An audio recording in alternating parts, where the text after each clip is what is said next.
Story 1. The horsehair chair had been designed, I was certain, as an instrument of torture. Each time I shifted my weight, the ancient springs groaned in protest, and the coarse fabric scratched against my stockings through the thin wool of my skirts. I had been sitting in Mr. Hartwell's office for nearly an hour, watching dust motes perform their eternal dance in the amber light that filtered through windows so grimy they might have been painted with tea. Mr. Hartwell himself seemed carved from the same yellowed material as his office. All sharp angles and faded surfaces, his skin like parchment left too long in the sun. He moved with the deliberate precision of a man who had spent decades handling other people's final wishes, each gesture calculated to inspire both confidence and unease. "Miss Whitlock," he said, setting down his pen with the reverence one might reserve for a relic, "I must confess, your case presents certain irregularities." The word hung in the air between us like incense in a church, heavy, mysterious, faintly threatening. I pressed my hands together in my lap to hide their trembling. The letter summoning me here had arrived 3 days ago, written in copperplate so precise it might have been carved in stone. An inheritance, it claimed. A house in Jacksonville, left to me by a grandmother I had never known existed. "What sort of irregularities?" I managed, my voice sounding thin and foreign in the dusty silence. Hartwell opened a leather portfolio with the reverence of a priest unveiling a holy relic. Inside lay documents so old they seemed to exhale history with each rustling page.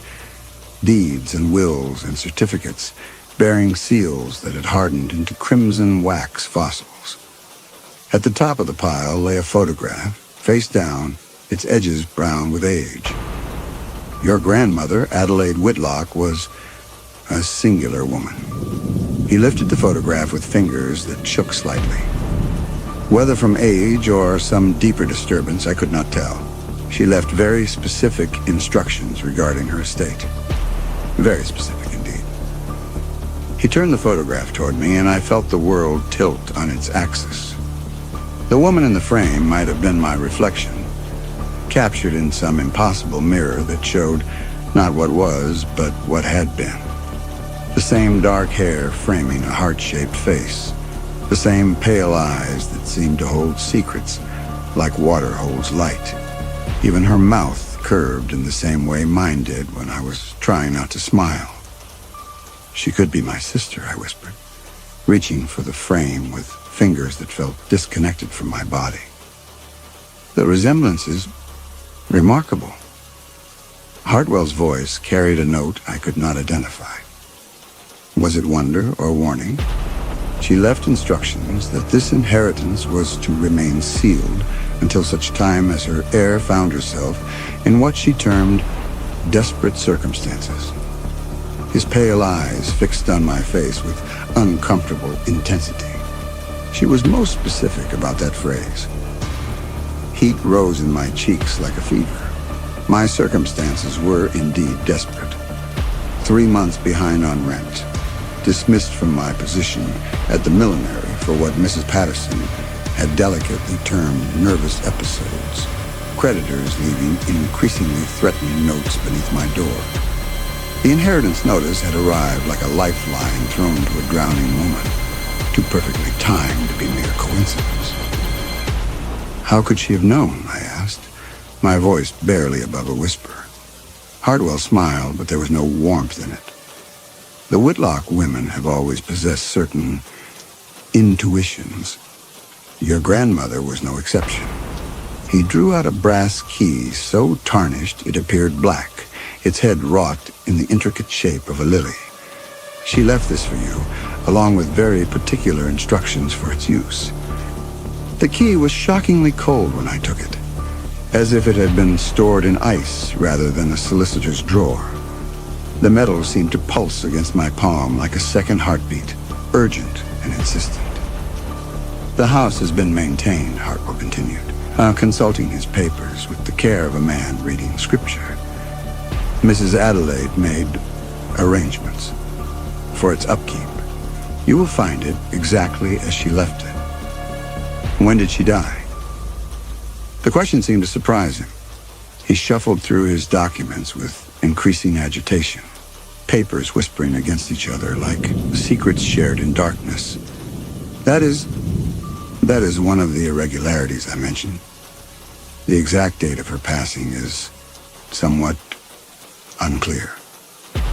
I stared at him, my mind struggling to process his words. How can the date be unclear? Surely there's a death certificate, a record of burial. Miss Whitlock. His voice cut through my protest like a blade through silk. Your grandmother was a woman of considerable means and, shall we say, particular habits. She valued her privacy above all else. The arrangements she made for her estate are unconventional but entirely legal. I suggest you accept the gift she has given you and ask no further questions about matters that do not concern you. The dismissal in his tone was unmistakable, but beneath it I detected something else. Fear, perhaps, or superstition. He gathered the papers with hands that trembled more noticeably now, as if touching them caused him physical discomfort. The address is here, he said, pushing a card across the desk. Riverside Avenue, number 47. I do hope you will find it suitable. I rose from the torture device that had served as my chair, my legs unsteady beneath me. The key seemed to burn against my palm, and Adelaide's photograph watched me from its silver frame with eyes that knew secrets I could not fathom. Mr. Hartwell, I said as I reached the door, one final question. Did you know my grandmother personally? He had turned away to file his papers, but at my words, his shoulders tensed, like those of a man who has heard his name called from a grave. I met her once, he said without turning around. Only once. That was quite enough. The train to Jacksonville carried me through a landscape painted in shades of dying autumn, all rust and gold and the deep burgundy of leaves preparing for their final fall.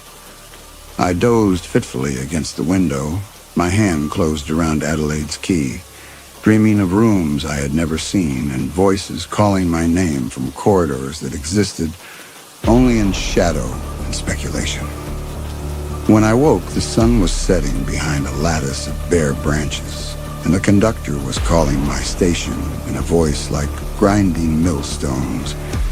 Jacksonville spread before me in the gathering dusk, a city caught between past and future, where gas lamps flickered alongside electric streetlights, and horse-drawn carriages shared the roads with the occasional motor car. I hired a cab to take me to Riverside Avenue, my traveling bag clutched in my lap like armor against whatever awaited me. The driver was an elderly man with kind eyes and hands that spoke of decades spent working with horses. He hummed tunelessly as we drove, occasionally glancing at me in his mirror with the benevolent curiosity of a grandfather watching a beloved grandchild. Riverside Avenue, he said as we turned onto a broad, tree-lined street. Haven't been down this way in some time. It used to be the finest address in the city, back when the shipping money was flowing. The houses that lined the avenue bore testament to grander days. Magnificent Victorian mansions with towers and turrets and elaborate gingerbread trim. But most showed the scars of changing fortunes, peeling paint, broken shutters, gardens gone wild with neglect. Many had been divided into boarding houses or converted to offices, their former glory reduced to shabby practicality. All except number 47. Well, I'll be blessed, the driver murmured, bringing his horse to a stop before wrought iron gates that gleamed like black silk in the lamplight. Would you look at that? The house rose before us like something conjured from a fairy tale. A perfect Gothic revival mansion that seemed to glow with its own inner light. Every window sparkled as if freshly cleaned. Every piece of carved trim stood sharp and whole against the darkening sky. The garden was a miracle of late-season blooms. Roses that should have died with the first frost, nodded their heavy heads in the evening breeze, while jasmine and honeysuckle perfumed the air with impossible sweetness. "Are you certain this is the right address?" I asked, my voice catching in my throat. The driver consulted his papers and nodded slowly. "Number 47, just as you said. But miss, if you don't mind my asking, how long has it been since anyone lived here?" I looked at the brass nameplate beside the gate. Whitlock House engraved in flowing script that seemed to shimmer in the gaslight. I'm not entirely certain. Only asking because he scratched his grizzled chin thoughtfully. "Well, I've been driving this route for nigh on 30 years, and I could have sworn this place was empty all that time. Boarded up, overgrown, falling to pieces like all the rest. But here it stands, pretty as a picture and twice as perfect." I paid him quickly, eager to escape his puzzled scrutiny, and stood before the gates, with Adelaide's key growing warm in my palm. The house watched me with windows that reflected nothing, their dark glass like eyes that had seen too much and chosen to keep their secrets. The key turned in the lock with a sound like a sigh of relief, as if the house had been holding its breath for my arrival. I pushed it through the gates and walked up a flagstone path lined with flowers that released their perfume at my passing. Night blooming cereus, and evening primrose, moonflowers pale as ghosts in the gathering darkness. The front door was a massive thing of carved oak set with panels of stained glass that threw jeweled light across my face. I raised my hand to knock, then stopped. This was my house now, wasn't it?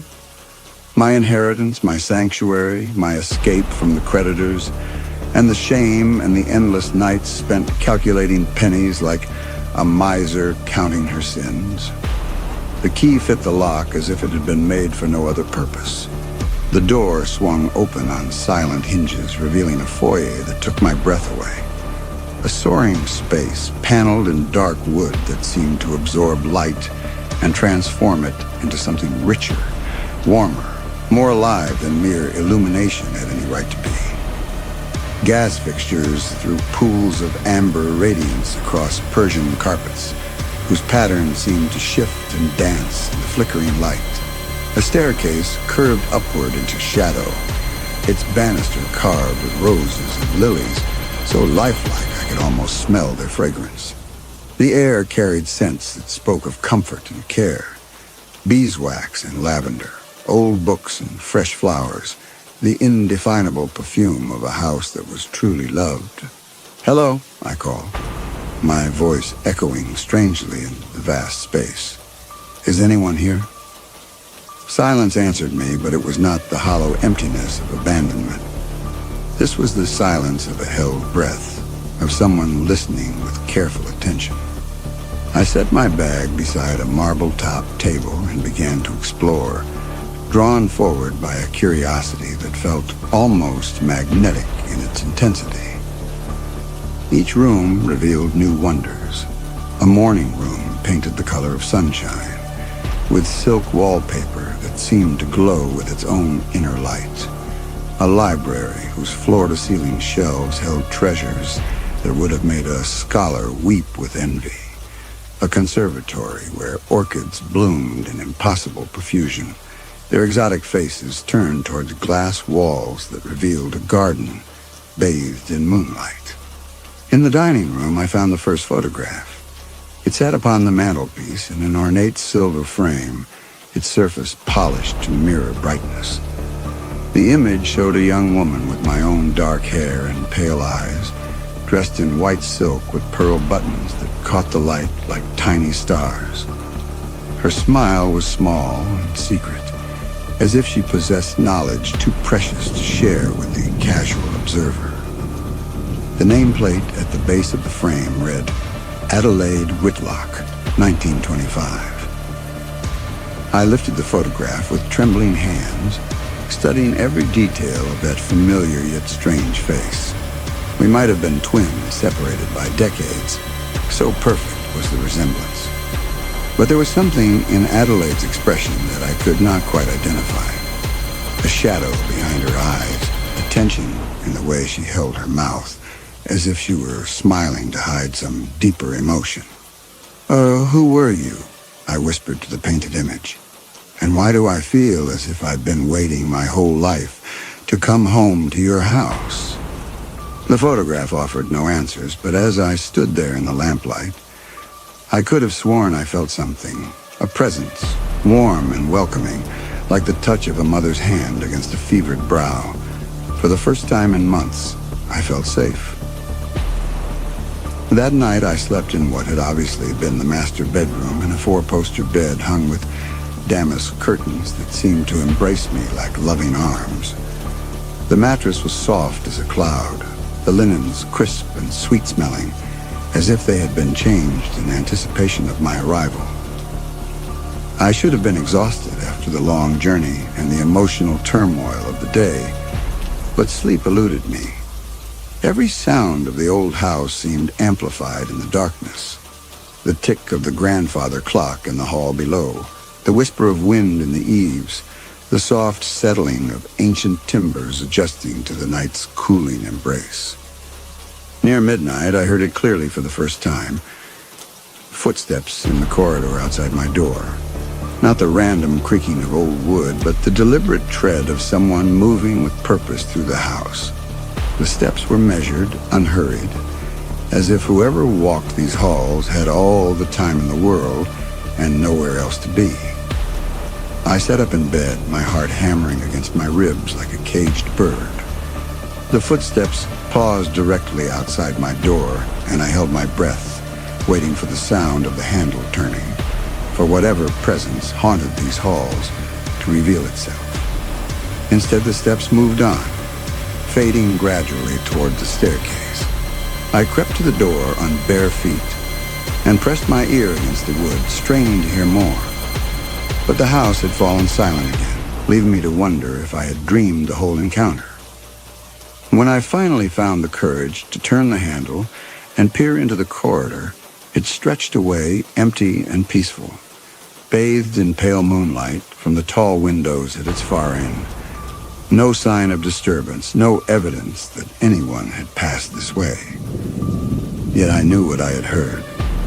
Someone, or something, shared this perfect house with me. And whether they meant me harm or simply sought to welcome me home, I would not rest easy until I discovered their identity. I awoke to sunlight streaming through lace curtains and the sound of birdsong from the garden below. For a moment, I lay still in the great bed, savoring the luxury of clean sheets and a comfortable mattress, pleasures I had almost forgotten during my months of genteel poverty. The air carried the scent of roses and fresh bread, and somewhere in the house I could hear the soft ticking of clocks marking the passage of a new day. It was only when I descended to the morning room that the strangeness of my situation truly struck me.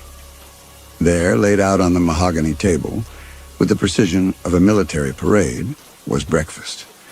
Not the simple fare I might have prepared for myself, but an elaborate spread that would have graced the table of a grand hotel. Fresh rolls still warm from the oven, butter curled into perfect rosettes, jam that sparkled like rubies in cut glass pots, a pot of coffee steamed on a silver tray, filling the air with rich, dark fragrance, and beside it lay the Jacksonville Times, its pages crisp and unread. I stood in the doorway for a long moment, my mind struggling to process what I was seeing.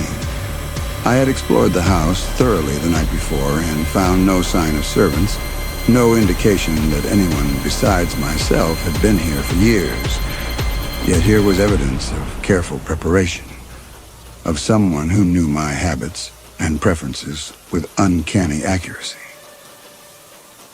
The coffee was exactly as I liked it. Strong but not bitter, with just a touch of cream to soften its edge. The rolls were split and buttered, the jam spread with the delicate hand of someone who understood that breakfast was a ritual, not merely sustenance. Even the newspaper had been folded to display an article that caught my interest immediately. A piece about the restoration of historic homes in the Riverside District. I ate slowly, tasting each bite with the careful attention of someone who had learned not to take abundance for granted. The food was perfect. Too perfect, perhaps, for comfort. Who could have prepared such a feast without my knowledge? And more disturbing still, how did they know exactly what I would want to eat? "Hello," I called when I had finished, my voice echoing through the empty rooms. "I know someone is here. Please, won't you show yourself? I'd like to thank you for your kindness." No answer came, but as I spoke, I felt that same sensation I had experienced the night before. The sense of being observed with benevolent attention, as if unseen eyes followed my every movement with protective care. It should have been alarming, this feeling of being watched, but instead I found it oddly comforting. Whatever presence shared this house with me, it seemed determined to ensure my comfort and well-being. I spent the morning exploring further, discovering rooms I had missed in my initial tour. A music room held a piano so perfectly tuned that each key sang with crystalline clarity. A sewing room contained bolts of silk and velvet in colors that seemed to shimmer with their own inner light. In the pantry, I found shelves stocked with provisions, as if someone had been shopping in preparation for a long siege or a lengthy stay. Each discovery raised new questions while answering none of the ones that already plagued me. How long had this house stood empty? Who maintained it with such loving care? And why did every room feel familiar, as if I had walked these halls in dreams before I ever set foot in Jacksonville? In the afternoon, I ventured into the garden, drawn by the sound of bees humming among the late-season flowers. The grounds were as perfectly maintained as the house itself. Every hedge trimmed to geometric precision, every flower bed free of weeds, every path swept clean of fallen leaves.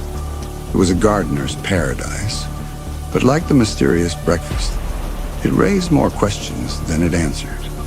I was examining a particularly spectacular rose bush when I caught sight of movement reflected in the conservatory's glass walls. A figure, tall, indistinct, moving with purposeful grace, passed behind me in the curved reflection. I spun around, heart leaping, but found myself alone among the flowers and the drowsing bees. When I turned back to the glass, the reflection was gone. My hands were shaking as I hurried back toward the house. Imagination, I told myself, the stress of the move, the strangeness of inheriting a house from a grandmother I had never known, the peculiar circumstances surrounding Adelaide's death, or lack thereof. It was only natural that my nerves should be on edge, that shadows should seem to move independently of their sources. But the feeling of being watched intensified as the day wore on until I found myself glancing over my shoulder at every turn. Not with fear exactly, but with the growing certainty that I was not as alone as I appeared to be. Dinner appeared as mysteriously as breakfast had. A simple but elegant meal of roasted chicken and vegetables served on china so delicate it seemed to glow in the candlelight. I ate in the formal dining room, Adelaide's portrait gazing down at me from above the mantelpiece. In the dancing shadows cast by the candle flames, her painted face seemed almost alive, her eyes following my movements with what might have been approval or concern. "What happened to you?" I asked the silent image as I sipped wine that tasted of summer and distant flowers. "Where did you go, and why did you leave all this behind?" The portrait offered no answers, but as the evening deepened, I began to hear them again. The footsteps that had disturbed my sleep the night before. This time they came earlier while I was still awake and alert, moving through the rooms above with deliberate purpose. I set down my wine glass and crept to the foot of the staircase, listening to the sounds that drifted down from the upper floor. Footsteps, yes, but also other noises. Drawers opening and closing, papers rustling, the soft thud of objects being moved about. Someone was up there, searching for something with methodical determination. "Who's there?" I called up the stairs, my voice barely above a whisper. "What are you looking for?" The sound stopped abruptly, as if my voice had severed some invisible cord. The silence that followed was so complete, it seemed to press against my eardrums like deep water. I waited, hardly daring to breathe, but the footsteps did not resume. Summoning what courage I possessed, I climbed the stairs with careful, quiet steps. The upper hallway stretched before me, lined with closed doors and hung with oil paintings, whose subjects seemed to watch my progress with dark, knowing eyes. The floorboards creaked beneath my feet, each sound unnaturally loud in the oppressive silence. I checked each room methodically, switching on electric lights that flickered and dimmed before steadying into pools of amber radiance. Guest bedrooms with furniture draped in dust covers, a small study lined with books I longed to explore, a sewing room where mannequins stood like silent sentinels in the lamplight, all empty, all undisturbed. It was in the last room, a child's nursery decorated in faded blue and white, that I found the first concrete evidence of the presence I had been sensing. The rocking horse in the corner was moving, its painted eyes gleaming in the electric light as it swayed back and forth with gentle, hypnotic motion. There was no breeze to stir it, no vibration to set it rocking. It simply moved as if an invisible child had just dismounted and wandered away to play in some other corner of the room. I approached it slowly, my heart hammering against my ribs like a thing desperate to escape its cage.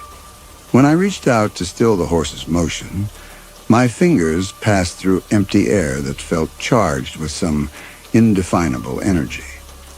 The rocking continued, unimpeded by my touch, accompanied now by what sounded almost like a child's laughter. Distant, ghostly, impossibly sweet. I backed out of the room and closed the door firmly behind me, my hands shaking so violently I could barely turn the handle. This was beyond imagination, beyond the tricks that grief and stress could play on an overwrought mind. Something dwelt in this house, something that defied explanation and challenged every rational thought I possessed. That night, I barricaded myself in the master bedroom, pushing a heavy chest of drawers against the door. I sat up in bed with a lamp burning beside me, listening to the sounds of the house settling around me. Or perhaps not settling at all, but stirring with the mysterious life that seemed to inhabit every beam and board. The footsteps returned near dawn, approaching my door with that same measured tread I was learning to recognize. This time, however, they were accompanied by something that made my blood freeze in my veins, a voice, low and masculine, speaking words that seemed to come from some vast distance. "Where is it?" the voice whispered, so softly I might have imagined it. "Where did you hide it? I know you're there. I can feel you listening." A soft scratching followed, like fingernails dragging against wood, and then the voice grew more insistent, more demanding. "Tell me where it is, and I'll leave you in peace. I've been searching for so long, so very long. Just tell me where you hid it." The scratching intensified, accompanied by the rattle of the door handle, as something tested the barrier I had erected.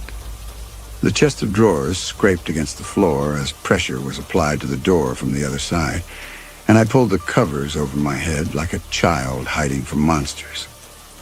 "I know you can hear me," the voice continued, taking on a note of desperation that was somehow more terrifying than anger would have been. "Adelaide, please. I've waited so long. Just tell me where it is." "Adelaide." The voice was calling for Adelaide, speaking to her as if she were present, as if she might answer from beyond whatever veil separated the living from the dead. But Adelaide was gone, wasn't she? Dead these many years, leaving behind only this perfect house and the mystery of her disappearance. The sounds continued for what felt like hours, scratching, whispering, pleading, until finally, mercifully, they faded with the coming of true dawn. When I found the courage to move the chest and examine the door, I discovered 4 deep scratches gouged into the wood, as if made by desperate clawing fingers. Or claws. I fled the house that morning with the desperation of a woman whose sanctuary had become a prison. The breakfast lay waiting in the morning room, perfectly prepared, mysteriously provided. But I could not bear to remain another moment in that beautiful, haunted place. I dressed hastily, gathered my few belongings, and hurried toward the city center, my breath forming clouds in the crisp October air. The Jacksonville Public Library stood like a bastion of rationality amid the confusion that my life had become. A solid brick building that promised answers where the Whitlock House offered only questions. I settled myself at a scarred wooden table in the local history section, surrounded by bound newspapers and city directories that smelled of dust and decades. The librarian who assisted me was a woman of middle years with kind eyes and sensible shoes, the sort of person who understood that knowledge was a form of sanctuary for troubled souls. She directed me to the newspaper collection with gentle efficiency, her hands moving among the volumes with the reverence of a priestess tending sacred texts. "The Whitlock family," she repeated when I explained my quest. "Oh, yes, I remember them. Quite prominent back in the day. Before the Troubles, of course." "What troubles?" I asked. But she had already turned away, busying herself with other patrons who required her attention. I began with the year 1925, the date on Adelaide's wedding photograph, and worked forward methodically, scanning headlines for any mention of the Whitlock name. The search was tedious work, made more difficult by the growing certainty that I was looking for something terrible, some tragedy that would explain the shadows I had seen in Adelaide's painted eyes. I found it on October 15th, 1928, in the Jacksonville Herald. The headline struck me like a physical blow. "Brutal home invasion leaves one dead, one hospitalized." My hands trembled as I read the account, each word driving deeper into my understanding like nails into a coffin. But as I absorbed the details of that terrible night, something strange began to happen. Phantom sensations flickered through my consciousness. The acrid smell of gunpowder that made my nostrils burn. A sharp, splitting pain across my skull that had me pressing my fingers to my temple. The terrifying sensation of falling that made me grip the table's edge for stability. I dismissed these as products of an overactive imagination, the natural result of reading such a grim account. But they felt strangely familiar, as if my body remembered what my mind had forgotten. The smell of whiskey and tobacco that had triggered my collapse at the millinery. It was the same scent that seemed to cling to the edges of these unwelcome memories. But it was the description of Adelaide's condition that made my breath catch in my throat. Mrs. Adelaide Whitlock was discovered in the nursery of the family home, unconscious and severely injured. Dr. Harrison Fielding of Jacksonville General Hospital reports that she appears to have suffered significant trauma to the head during the attack. Her condition remains critical, and she has not regained consciousness since being discovered by neighbors who heard the commotion. The accompanying photograph of Cornelius Drury made my skin crawl with recognition. Even in the grainy newspaper reproduction, I could see the cold intelligence in his eyes, the cruel set of his mouth, the lean build that spoke of predatory patience. This was the figure I had glimpsed in the conservatory glass, the presence I felt stalking through the house's corridors. but that was impossible. The attack had occurred nearly 70 years ago. Drury would be long dead by now, his bones moldering in some unmarked grave or prison cemetery. Yet I could not deny the evidence of my own senses. Could not explain away the scratches on my bedroom door or the voice that had called Adelaide's name in the darkest hours before dawn. I searched through subsequent issues with growing urgency, following the story as it unfolded in the days and weeks that followed. There were updates on Adelaide's condition. Unchanged, critical, unresponsive. There were reports of the search for Drury. Unsuccessful. The trail gone cold.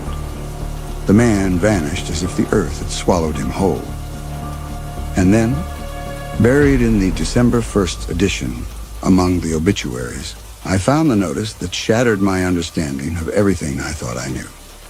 Adelaide Elizabeth Whitlock, beloved wife of Frederick Whitlock, a deceased, passed peacefully December 1st at Jacksonville General Hospital. She was 23 years old. Mrs. Whitlock had been in care at the hospital since suffering injuries in the brutal attack that claimed her husband's life in October. She never regained consciousness.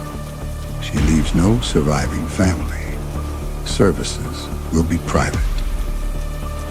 I stared at the obituary until the words blurred together, my mind struggling to process their implications.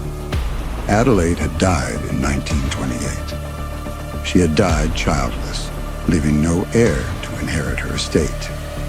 Yet here I sat, Clara Whitlock, possessing documents that proved my descent from a woman who had died without issue nearly half a century before my birth. The room seemed to tilt around me, and I gripped the edge of the table to steady myself. Nothing made sense.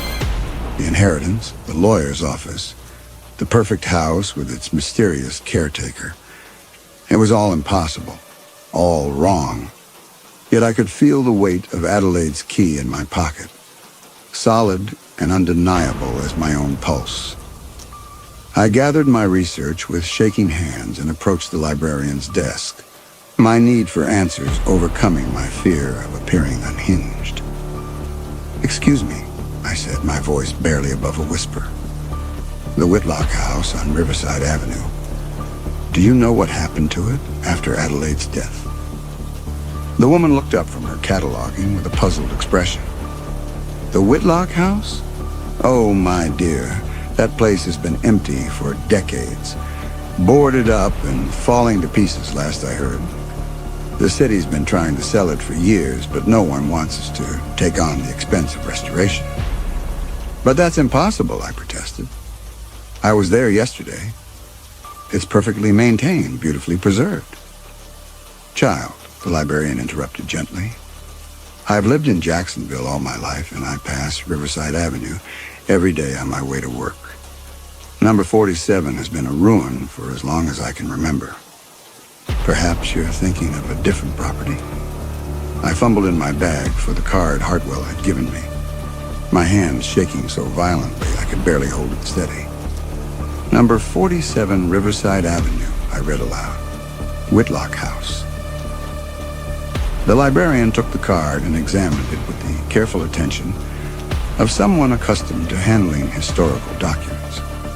Her frown deepened as she studied the address. "This is very strange," she murmured. "The paper's old. Quite old, judging by the texture and the way the ink is faded. But the address, my dear, I am certain that house has been vacant for decades." She handed the card back to me and leaned forward conspiratorially. "There have been stories, of course. Neighbors claim to see lights in the windows sometimes, or catch glimpses of someone moving about the grounds.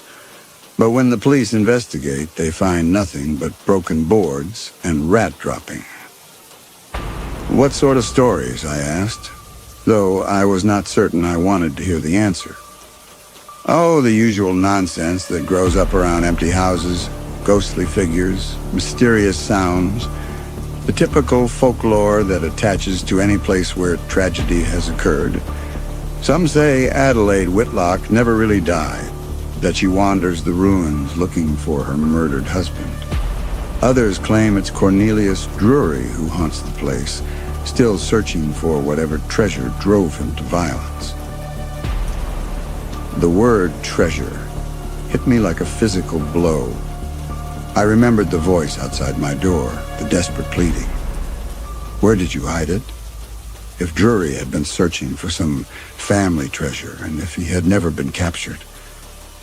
Was anything ever found? I asked. The treasure Drury was looking for? The librarian shook her head. If it ever existed at all.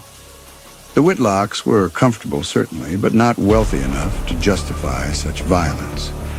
Most people believed the whole thing was the fantasy of a desperate man who had gambled away his inheritance and convinced himself that somewhere, somehow, there must be easy riches waiting to be claimed.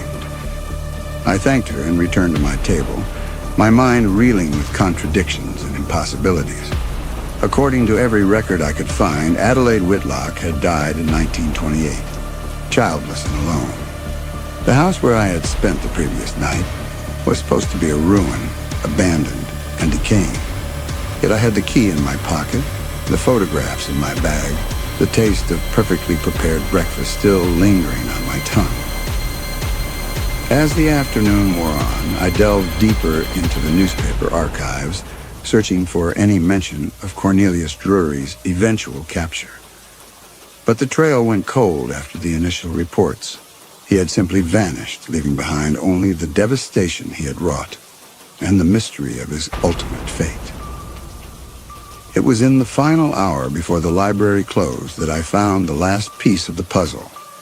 A small notice in the Jacksonville Herald dated November 30th, 1928. Local man missing.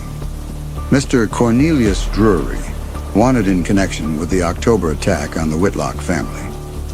Has been reported missing by his landlady, Mrs. Mildred Henley. Drury failed to return to his boarding house following the incident and has not been seen since. Police believe he may have fled the area, though his personal effects remain in his room and no evidence of travel has been discovered.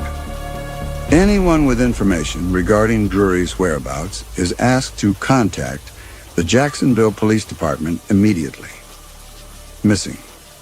Not captured, not killed, not fled to distant parts, simply missing, as if he had walked out of the world and never returned. The coincidence of the date struck me like lightning.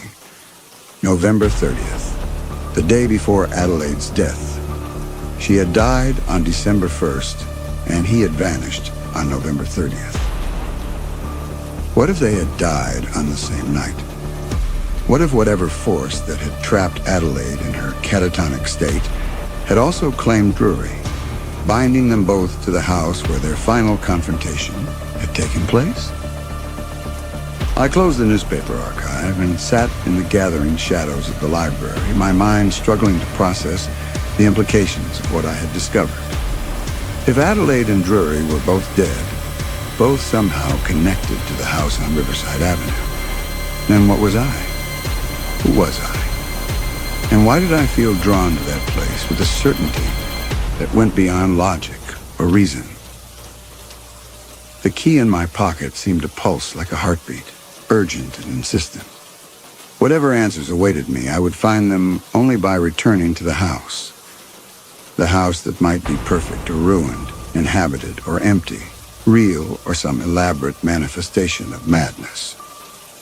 As twilight settled over Jacksonville, I made my way back to Riverside Avenue with the slow, deliberate steps of a condemned woman walking to her execution. Yet beneath my fear lay something else, a strange sense of homecoming, as if every step brought me closer to a truth I had been avoiding my entire life. The house stood exactly as I had left it, pristine, glowing, impossibly perfect in the gathering dusk. Gas lamps flickered to life along the garden path as I approached, as if some invisible hand moved ahead of me, lighting my way home. The roses nodded their heavy heads in greeting, their perfume thick as honey in the cooling air. I stood before the front door for a long moment, Adelaide's key growing warm in my palm. Behind those carved panels lay answers to questions I was not certain I was prepared to ask, let alone hear. Yet I could not turn away. Whatever truth waited within those walls, it was my truth, bound to me by blood and circumstance and the mysterious forces that had brought me to this threshold. The door opened at my touch, swinging wide to reveal the familiar foyer with its soaring ceiling and amber-lit warmth. But something had changed in my absence. The air itself felt different, charged with tension, thick with anticipation, as if the house had been holding its breath and was now preparing to exhale. "I know you're here," I said into the silence, my voice steadier than I had expected. "Both of you, Adelaide and the other one, Drury."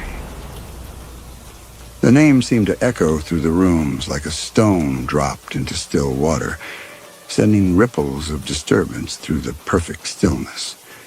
In response, I heard them, the footsteps that had haunted my nights, but coming now from multiple directions.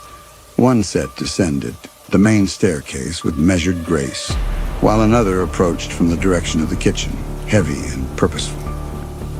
I moved toward the dining room, drawn by instincts I could not name.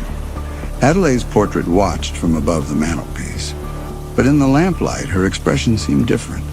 No longer the secret smile I had memorized, but something sadder, more urgent, as if she were trying to communicate some vital truth.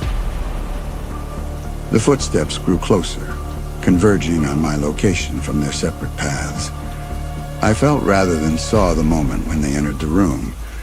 A sudden chill that had nothing to do with the October evening, a pressure in the air that made breathing difficult. "Adelaide," I whispered, turning slowly in the lamplight. She stood near the window, translucent as morning mist, but unmistakably real. The same dark hair, the same pale eyes, the same delicate features I had studied in her photograph. But where the portrait showed a young woman in her wedding finery, this apparition wore a nightgown stained with something that might have been blood, her face marked by terror and desperate love. "You came back," she said, her voice like wind through autumn leaves. "I was so afraid you wouldn't come back." "Who am I?" I asked, though part of me already knew the answer. "What am I to you?" Adelaide smiled, and it was like watching sunrise break through storm clouds. "You are what I might have been had I lived. The daughter I never bore, the future I never saw. You are my hope made manifest, my dreams given form and breath." Behind me, I heard the second presence entering the room. Felt rather than saw the malevolent energy that preceded him like smoke before fire. When I turned, Cornelius Drury stood framed in the doorway, exactly as he had appeared in the newspaper photograph, but somehow more solid than Adelaide, more anchored to this plane of existence. "Finally," he breathed, his eyes fixed on Adelaide with an intensity that made my skin crawl. 70 years I've waited for you to return, to finish what we started that night." "I never left," Adelaide replied, moving to place herself between Drury and me. "This is my house. These are my rooms. You are the intruder here." Drury laughed, a sound like breaking glass. "Intruder? I've earned my place in these walls with blood and violence. I've searched every room, opened every drawer, examined every board and beam. The treasure your father hid, it's here somewhere, and you're going to tell me where."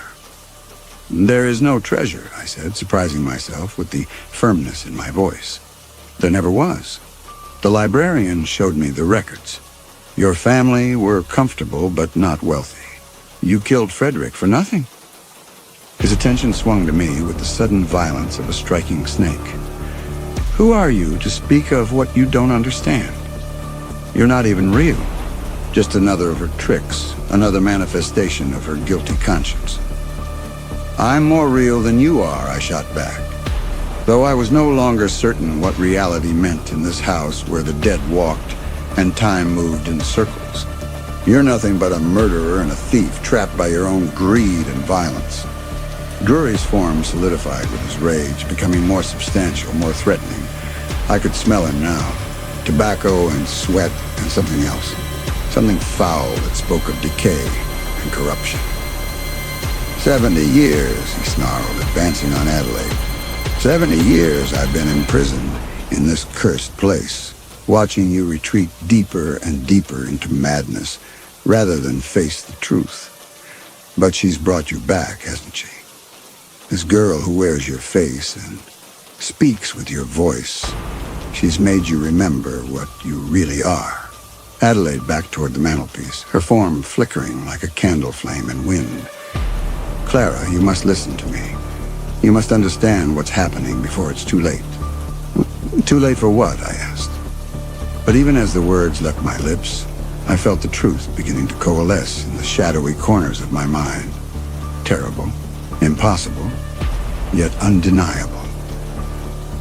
You are not Clara Whitlock, Adelaide said, her voice growing fainter as Drury approached. You never were. Clara is the name you gave yourself when the truth became too terrible to bear, when reality shattered beyond all hope of repair. The room spun around me, and I felt myself falling into some vast, dark space where nothing was solid and everything was possible. That's not true. I have memories, a life, debts and troubles, and dreams, Drury interrupted, his voice dropping to a whisper that somehow filled the room. Fantasies. The elaborate construction of a mind that could not accept its fate.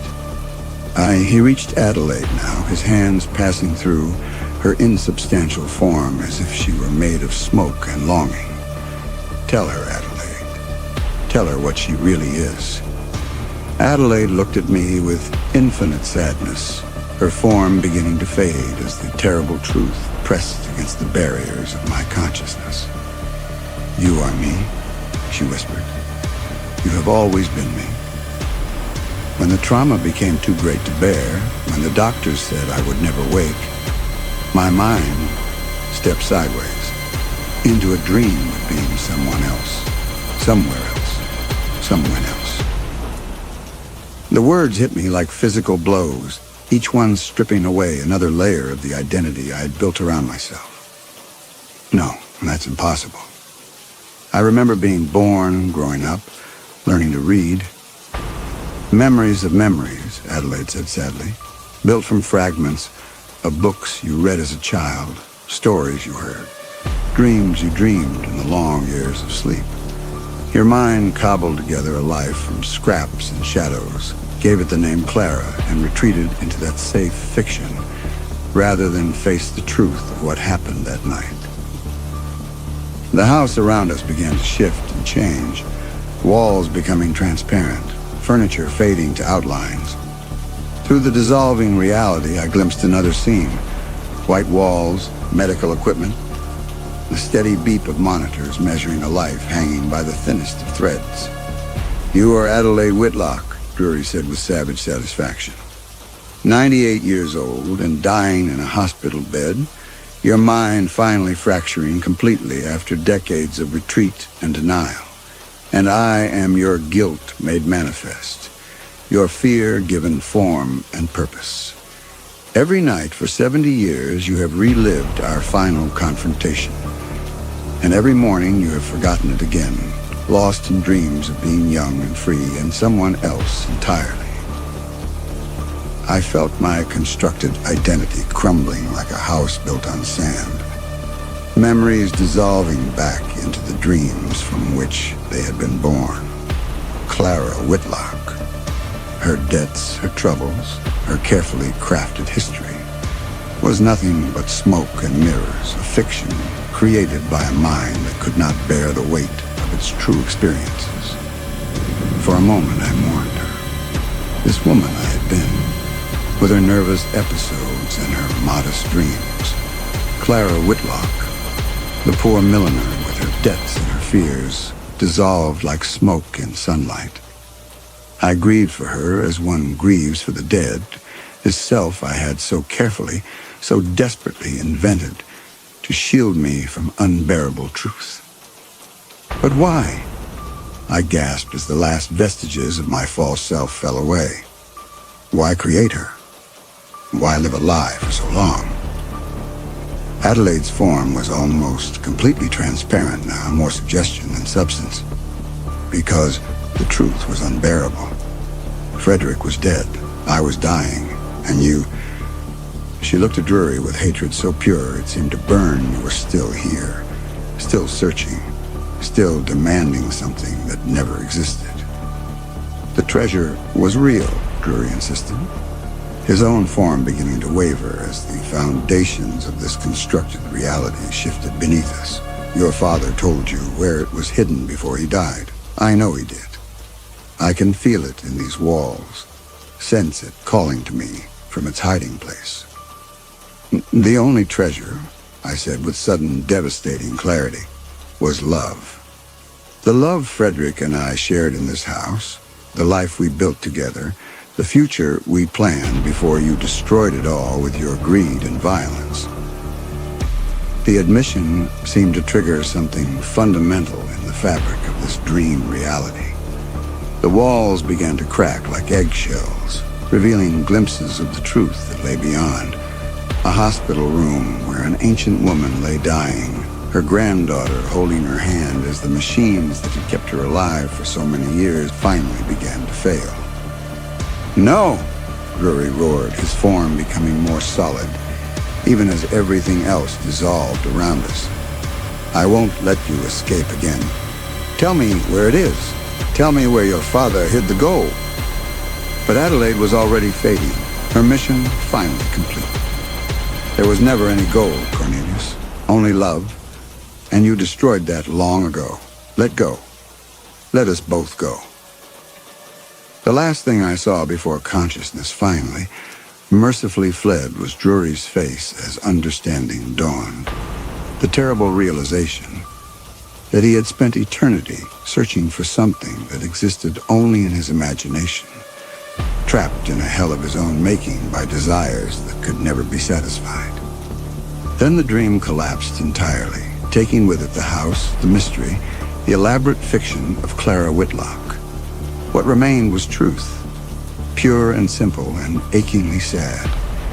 An old woman dying peacefully in a hospital bed, her hand held by a granddaughter who had never known her but who understood somehow that love transcends the boundaries between consciousness and dream, between life and death, between what is and what might have been. In the end, that was treasure enough. The hospital room swam into focus gradually, like a photograph developing in solution.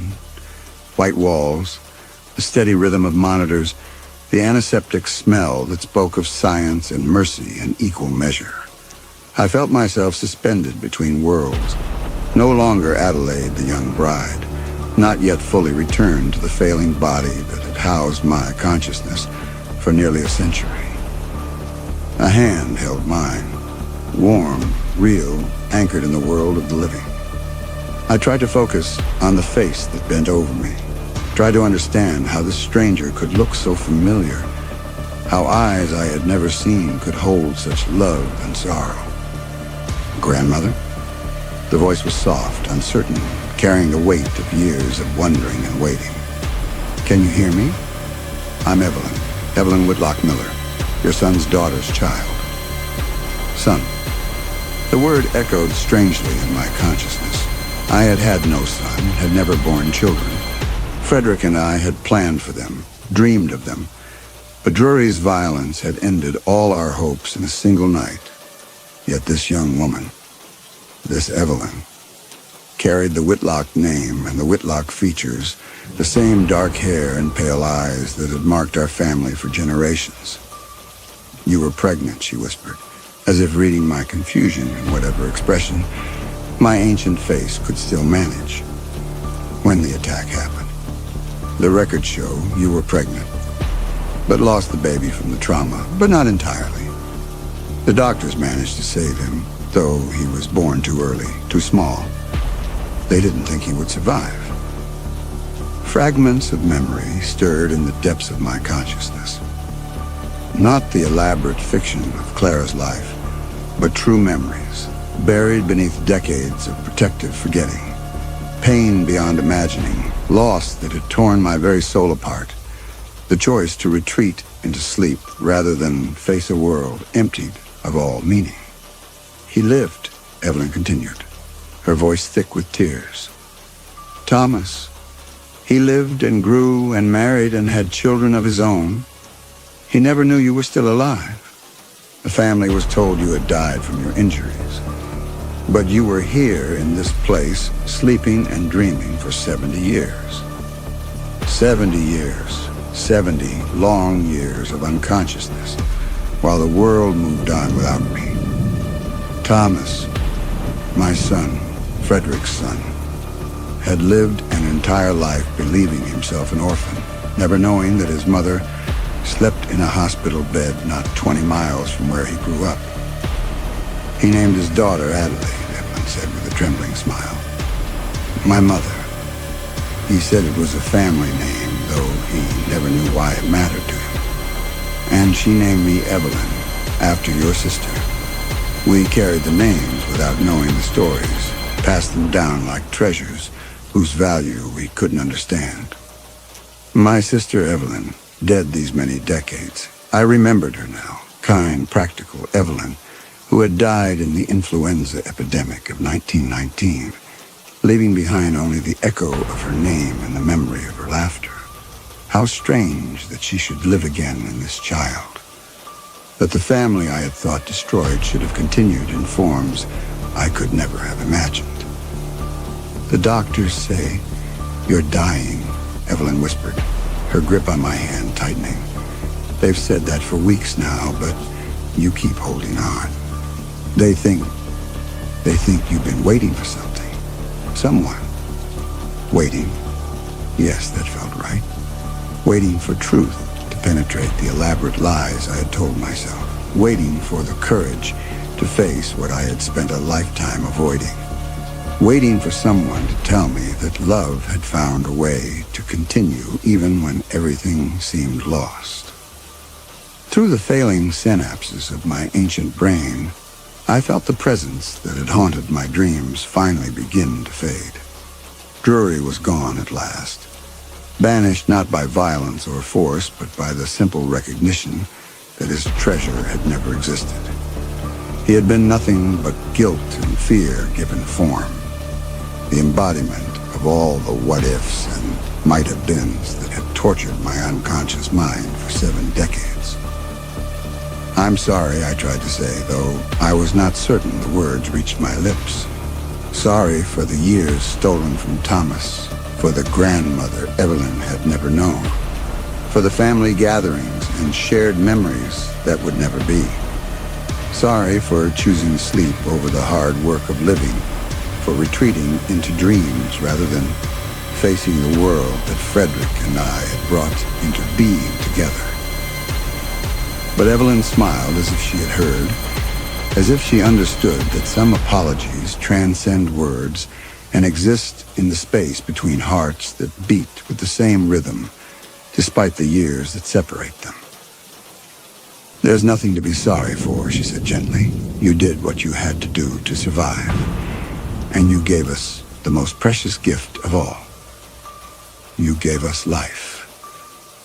Thomas lived because of your strength, and my mother lived because of his love, and I exist because the chain continued unbroken, despite everything that tried to destroy it." The monitors around us began to sound different alarms, not the urgent cries of crisis, but the gentler warnings of a system winding down. I felt my consciousness floating free of the flesh that had anchored it for so long, preparing for the final journey that Adelaide Whitlock had postponed for nearly a century. "Will you tell them about me?" I asked, or thought I asked, in whatever voice the dying used to speak to the living. "Every day," Evelyn promised. "I'll tell them about the house on Riverside Avenue, about the love you shared with Grandfather Frederick, about the strength that kept you alive long enough for us to find each other. You won't be forgotten, Grandmother. None of it will be forgotten." The room began to fade around the edges, becoming insubstantial as the dream house had done. But this time I felt no fear, no desperate clinging to illusions that could not sustain me. This time I was ready to let go, to trust in the love that had brought me through the long darkness and would carry me into whatever light awaited beyond. As the final monitor fell silent, I felt Frederick waiting for me just beyond the veil.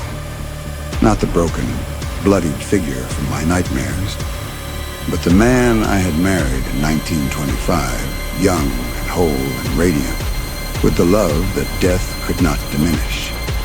Beside him stood other figures, my parents, my sister Evelyn, the son I had barely had time to know, but who had lived and loved and carried our story forward into generations I would never see.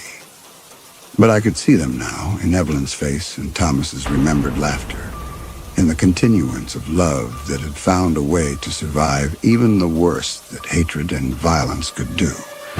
The treasure Drury had sought so desperately had been here all along.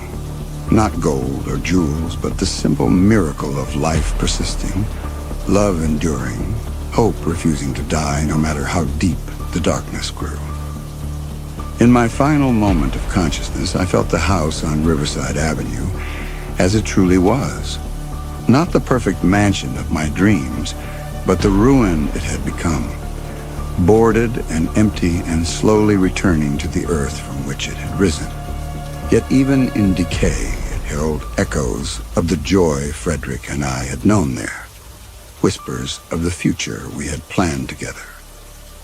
The building would fall eventually, as all buildings must, but the love it had sheltered would continue in other forms, other places, other hearts that beat with the rhythm we had established in those few precious years before tragedy struck.